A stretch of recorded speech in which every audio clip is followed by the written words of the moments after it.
since I've had my daughter. The main thing in my mind is like trying to be a good example to her. That's why I'm even doing this interview, you know, like I used to get a lot of anxiety around like having a conversation like this, just in this kind of environment. And I want her to be able to look at me and be like, yo, my dad's doing this, you know, he's the man, he's cool. Cool. He's a cool guy. That's one thing I can say, you know, like my fan base has always been supportive in that manner. They're always just like, we're here, we've got you, like when you're ready, we've got you, you know, like come we're gonna come and listen to your tunes. So yeah, I gotta be super thankful for that, and I'm super grateful, and I feel that love for sure. So I'm ready to prove these people right, you know. We were talking about earlier, I don't tend to get involved when people say things online, whether it's got something to do with me or whether it doesn't. For me, my most valuable thing that I have in life is time, and that takes so much time in a toxic environment to like explain yourself to people and justify this. And so I just kind of keep to myself. I knew what the situation was, I knew what happened, and the people involved knew what happened too. And that's all I really cared about. I just didn't want to bring attention to anything, you know. I just wasn't trying to get into a negative back and forth with her, any sort of narrative online where my daughter was going to look back and read that. And you didn't want to get out of bed the morning that you had the X Factor audition, and your mom made you go. Why did you also not want to go initially?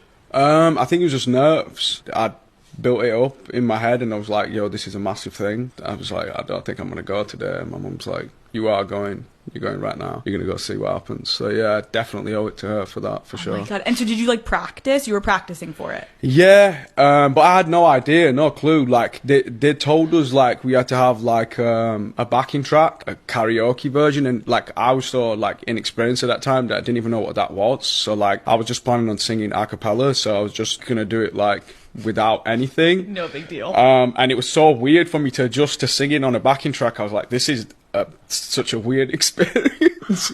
I think even Simon looked at me a little bit weird, like when I did the a cappella, because everybody had backing tracks and stuff. But yeah. So that probably made you stand out, though. I don't know. It could have worked either way. Maybe it made me sound really bad too. No, well, obviously not. Do you remember what you sang?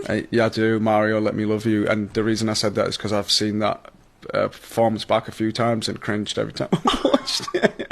My name's Zayn. Okay, how old are you? I'm 17. I'm gonna sing Mario, Let Me Love You. Baby, I just don't get it. You should let me love you.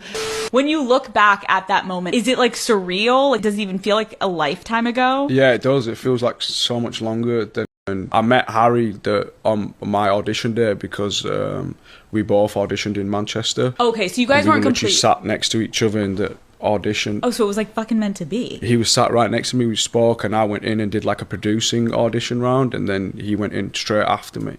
And we spoke a little bit there, yeah. So you weren't complete strangers. That's good to know. Hey, it's edited very well, obviously. You know, you don't see all behind the scenes. Yeah. Yeah, you spend a lot of time with the contestants. Do you have animals? I do, yeah. I've got a lot of animals. I have 3 cats, 3 dogs. We have 3 turtles. I've got 6 chickens. Do you name them all? No, I haven't. Not this time. I got too attached last time, and it made me really sad. Did the chickens die? Yeah.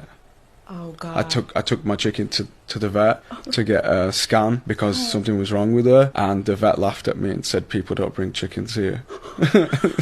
And then they still charged me for an X-ray, and then I took my chicken all the way home and cried, and she died in my arms. It's kind of funny, but not because the chicken died, but it's just funny seeing me take a chicken Like, are you holding your chicken like this? Yeah, fully on my lap, yeah. She died on my lap.